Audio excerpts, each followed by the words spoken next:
Sierra Blanca, New Mexico, December 1947. While everyone else was caulking cracks with old newspapers and improvising wood-burning stoves inside wooden houses, Walter Hayes did the exact opposite. He built a metal structure on top of his own house, a cold steel arch, salvaged from some abandoned military depot after the war, covering the roof like a strange shell. The neighbors said he was ashamed of the house. Others swore he had gone mad after returning from the army. "It'll freeze in there like a rat in a barn," said the grocery store owner. Walter didn't answer. He just tightened the screws. Winter would descend from the mountains in a few days, and the thermometers were already showing 10 degrees. What he knew, and no one wanted to hear, was that the wind, not the cold, was the real enemy, and he had decided to face it in silence. But nobody was prepared for what was to come. The residents of the small village of Pine Hollow already knew what awaited them. October had barely begun, and the wind was already howling across the hillsides like a hungry animal. Families reinforced windows with blankets, piled damp firewood in barns, and emptied the only market before the dirt road was blocked by snow. It was like that every year, but they said that one would be different. Worse. The town radio reported a polar air mass descending from Canada, with winds exceeding 70 km/h. Frost fell before sunset. The ground remained white until mid-afternoon. The chickens barely laid eggs. The milk froze in the bucket. Children coughed at night even with burning embers. The unwritten rule was simple. Those who didn't try to reinvent the wheel survived. That's why, when Walter Hayes arrived driving a truck loaded with curved corrugated metal sheets and steel pipes salvaged from an old military depot in Texas, nobody knew what to say. At first they just observed. Then the whispering began. "Is this for building a shed?" "No. It looks like he's going to cover the whole house." "But why?" Walter didn't explain. He simply unloaded the parts carefully, as if he were assembling something only he could see. At night, the conversations in the kitchens grew louder. "Metal pulls cold. It's going to turn into a moisture trap. His wife is going to get sick from all this madness." He was listening, and it continued. Walter was 38 years old. He had spent 4 of those years serving as an army engineer during the war. He worked in silence. He calculated in silence. He made mistakes and corrected them in silence. Tall, his face marked by the sun and wind, his eyes always fixed on the sky, as if measuring time with his own body. The house he built upon his return was simple: thick wood, a low roof, and an iron stove in the center. It was sufficient for him, his wife Margaret, and their 5-year-old son Ethan. But that autumn, he began to transform her into something that no one there had ever seen before. He erected an arched metal structure on the roof, leaving a space of almost 2 handspans between the walls of the house and the steel. He installed air inlets near the ground and outlets at the top, protected by screens and tarpaulin. He created a double door at the entrance as if the house gained a lung. It looked like an abandoned military shelter, a hangar for planes that would never land there. The first to mock loudly was Frank Miller, the grocery store owner. "This is not a house. It's an iron coffin." The others laughed. Walter tightened another screw. Not everyone was laughing, but everyone was suspicious. Reverend Collins looked at the structure and said cautiously, "Wood retains heat. Metal steals it." Margaret listened to everything in silence. She never questioned her husband. Only one night before going to sleep did he say, "They think you're scared." "I am," he replied, "but not as they think." The wind ripped leaves away prematurely. The first flakes appeared like gray dust, and Walter's house, enveloped in steel and silence, waited, alone. When he fixed the last plate, the sky was already opaque, cloudless, as if winter had stopped there to observe. The hammer echoed dryly through the mountains. To everyone it made no sense. For Walter it did. He didn't talk about physics or thermal insulation. He just knew. The wind stole heat like an invisible thief. So he created a dead space, a shield, but nobody understood. The following Sunday during the service, the house became the only topic of conversation. "Metal freezes. This only works on military bases. This is a different land." A neighbor told Margaret, "Make him stop.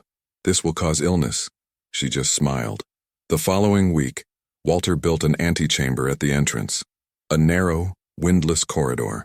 The children began calling the house the belly of the dragon. Ethan heard the jeers and asked at dinner, "Is our house ugly, Dad?" Walter stopped, served the bread, and replied, "She's different. That's scary." His isolation grew. No one called him to help with the harvests anymore. Greetings turned into short nods. Margaret began to be avoided. Before, Walter was just another one. Now he was the man from the Iron House. And winter hadn't even started yet. Early December 1947. The cold arrived as a warning, then as a threat. The first frost destroyed entire vegetable gardens. Firewood was scarce. Dampness turned to ice on the walls. At the Hayes house, something was different. It wasn't hot, but it wasn't cruel either. The temperature remained stable, even when the fire was extinguished for hours. No condensation, no leaks. While the other chimneys spewed thick smoke all day long, theirs released only a thin trickle. That caught my attention. The first one to appear was a farmer. The firewood's lasting a while, isn't it? Enough. Then others came, observing, measuring, being suspicious, until the error appeared. One morning, at 15 degrees C, Walter heard metallic cracking sounds. He went upstairs with a flashlight. Ice was blocking one of the ventilation outlets. If it became clogged, the humidity would destroy everything. He corrected it, in silence. It worked. Nobody knew. Days later, the pastor returned. He entered the metal corridor. He stopped. He breathed. "It's neither cold nor hot. It's still. The wind doesn't get in," said Margaret. He left without saying anything else. Distrust was growing, until nobody had a choice. December 22nd, 1947. A polar front dropped the temperature to 20 degrees. The firewood ran out. Smoke came back up the chimneys. Ice covered the houses. At Walter Hayes's house, the thermometer read 15 degrees light, and it was that night that the near disaster occurred. Ethan started coughing, then fever, shivering. Margaret lit the lamp and saw her son burning up, cold sweat, short of breath, and at that moment, while the wind howled outside, the Iron House would be put to the test, not by the village, not by the cold, but for the life of a child. Continues. Sierra Blanca, New Mexico, December 22nd, 1947. Continued. Walter stood up silently. He sat down beside his son. The fire still burned low. Inside, the house remained warmer than any other in Pine Hollow, but it wasn't enough. If he were out there, he'd already be freezing, Margaret said, pressing Ethan against her chest. Walter simply nodded. His face was still, but his eyes were bright. He knew the risk. The house, although functional, was not a hospital, and the village had no doctor. The only man with access to medicine and a radio was precisely the one who had mocked him the most, Frank Miller, the owner of the grocery store. A scene of contained tension. At dawn, Walter left. He didn't explain. He simply put on his coat, got on his horse, and rode alone to the upper part of the village where Frank's house was. The door creaked when it opened. The wind whistled behind it. Frank, his face sunken with dark circles under his eyes, was holding a bottle of cheap whiskey. "If you came here to talk about your cozy home, you can go back," he murmured. Without raising his head, Walter said only what was necessary. "My son has a high fever. I need penicillin." Silence. Frank stared at Walter for several long seconds. Then he looked towards the back of the house, where he kept the medicine he had obtained from a nephew who had served in the army. "You're not a doctor, but I know how to use it. That's all I need, nothing else." Frank hesitated. It was a small moment without apparent drama, but inside it was the reversal of everything that had been said in recent weeks. He took a deep breath. "Take it, and pray it works." Walter nodded. "Thanks. No apologies. No wounded pride. Only necessity. Only the essentials." Eingam, returning home. Accumulated tension. Back home, Margaret had already improvised compresses and was keeping Ethan warm under light blankets. An advantage of a shelter where the wind didn't cut through. Walter administered the antibiotic with the precision of someone who had done it before in another context. In the army, in cold terrain, far from a hospital, with men trembling with fever. The following morning, the fever was still fluctuating. But something had changed. Ethan stopped trembling. He slept more peacefully. He was sweating, yes, but breathing lightly. Margaret cried silently, not from fear, from a relief she didn't want to call victory. Meanwhile, out there, outside, the cold was at its peak. The village houses suffered from frozen interior walls, embers that barely warmed the rooms, and firewood that disappeared twice as fast as usual. Entire families slept huddled together near the stove, piling blankets over the children. Some animals froze to death in the corrals. And that's when eyes began to return to the metal house on the hillside, the only one with a thin, steady smoke, like a calm candle in the middle of a storm. The conclusion of the cycle, respect in silence. On December 24th, the day before Christmas, Frank Miller appeared in horseback in front of Walter's house. He didn't get off. He just looked. Walter went out to meet him. Frank's voice was low but firm. Is he better? Try. Did the shelter help? Without him, maybe we wouldn't be talking. Frank simply nodded. Do you know what you did here? Walter did not respond. Frank pulled on the reins and turned the horse. Before setting off, he said, Maybe I have some spare metal sheets from some old silos. I can see if they're still usable. Walter nodded. Nothing more. Tragedy had loomed. Recognition was beginning. But it wasn't redemption yet. It was only the echo of something greater to come. Sierra Blanca, December 28, 1947. High in the mountains, the cold had ceased to be a phenomenon. It was an entity, a constant presence that seeped through cracks like invisible smoke. The wind came from the north and west, pushed by masses of polar air that violently crossed the plains. 23rd at dawn. Wood creaked inside the houses. The walls sweated ice. Food froze on the shelves before it even reached the stove. In Pine Hollow, the cold won. Chain fall. At the Wilsons' house, the stove collapsed. The green firewood was producing too much smoke, and the clogged chimney sent it all back inside. The family woke up coughing and ran to the barn, where the animals were already dead. At Mrs. Caldwell's house, the roof cracked under the weight of the frost. Snow seeped in through the cracks. She and her grandson slept sitting up with damp blankets. At Frank Miller's house, the irony was almost cruel. The medicines were intact, but the water had frozen inside the glasses. Even with the stove burning all day, the temperature never rose above 5 degrees C. And then, the visits began. A silent cue, Walter was chopping wood when he heard heavy footsteps on the ice. One by one, the faces that had been distant, or mocking, been visible around the bend in the trail. First, Frank Miller, hat in hand. Then Jacob Reed and his wife with their 2 children wrapped in blankets.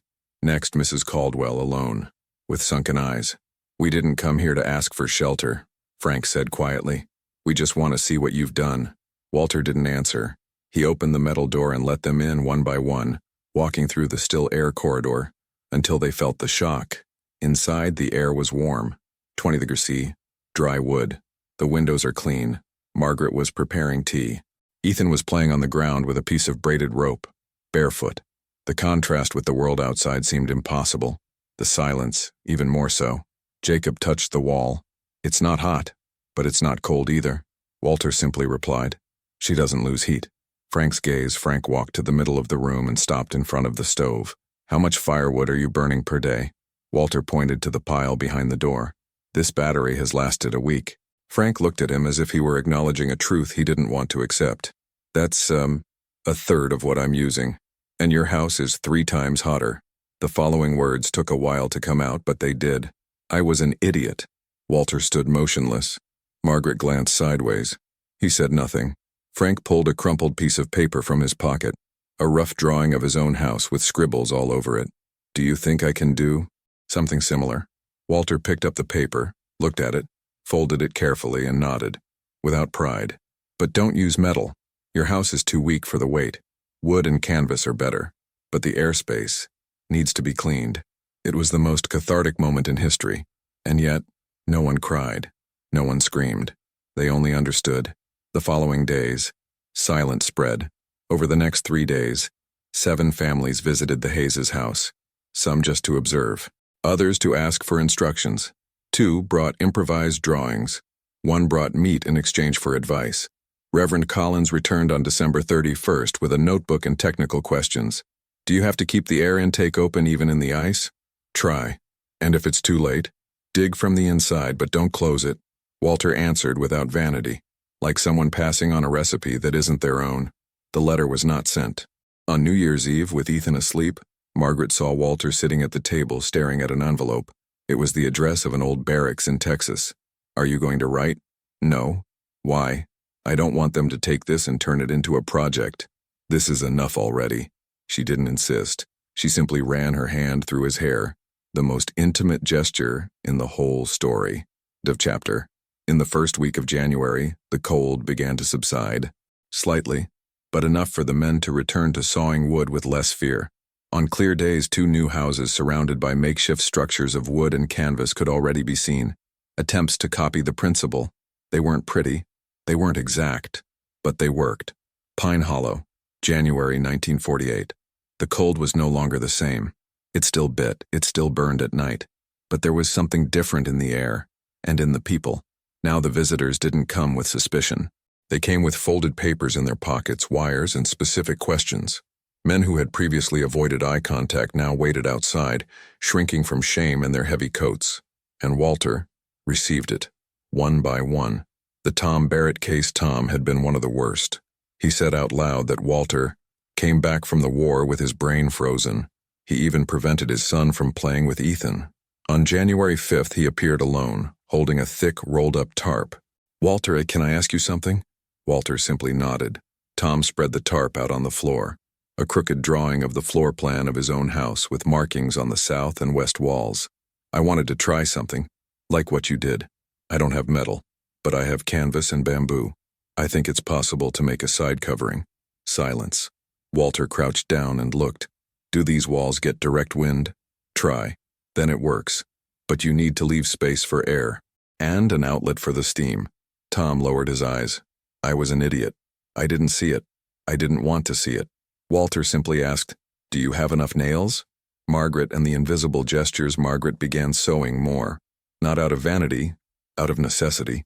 The number of visitors increased and many came poorly dressed. Sometimes she would leave an extra blanket hanging on the chair near the entrance. I never offered. But when the person came back to pick it up, she would say, "It must have been the wind." In the village, they began to realize help didn't come with humiliation. There were no speeches, no demands, no bitter memories. An unexpected moment. The old blacksmith, the old village blacksmith, Earl Dawson, who had sworn that the structure would become a chamber of sweat and decay, showed up one lightly breezy afternoon. He was carrying an old zinc plate and a bag of tools. "I'd like to see how you secured the plates without letting the wind in." Walter showed him the attachment points, the fabric between the joints, the openings with the fine mesh. Earl listened silently. Finally, he said, "I talked a lot of nonsense, but this system, it's the smartest I've ever seen." Walter replied, "I didn't want to teach. I just wanted to survive without fear." Discreet reverence.